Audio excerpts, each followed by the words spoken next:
พระนามของพระองค์คือการรักษาปิ่นปัวของข้าพระองค์ข้าแด่พระผู้เป็นเจ้าของข้าพระองค์และการระลึกถึงพระองค์คือทิพย์โอสถของข้าพระองค์การเข้าใกล้พระองค์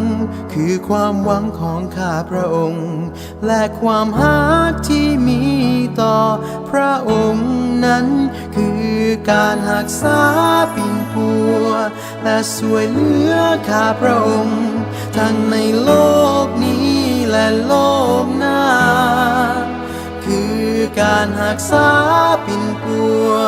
และช่วยเหลือข้าพระองค์ทั้งในโลกนี้และโลกหน้าแท้จริงแล้วพระองค์คือพระผู้ทรงกรุณาพระผู้ทรงหอบหูพระผู้ทรงพระปรีชาญาณเหนือสรรพสิ่งทั้งมวลพระนามของพระองค์คือการรักษาปิ่นปัวของข้าพระองค์ข้าแด่พระผู้เป็นเจ้าของข้าพระองค์และการระลึกถึงพระองค์คือทิพย์โอสถของข้าพระองค์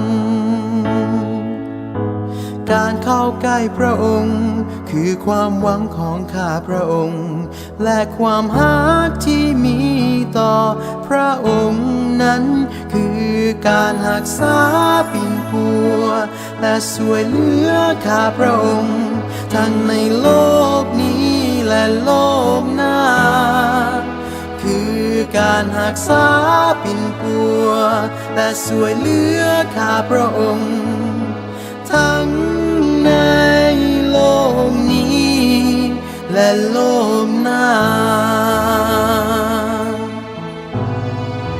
แท้จริงแล้วพระองค์คือพระผู้ทรงกรุณาพระผู้ทรงหอบหู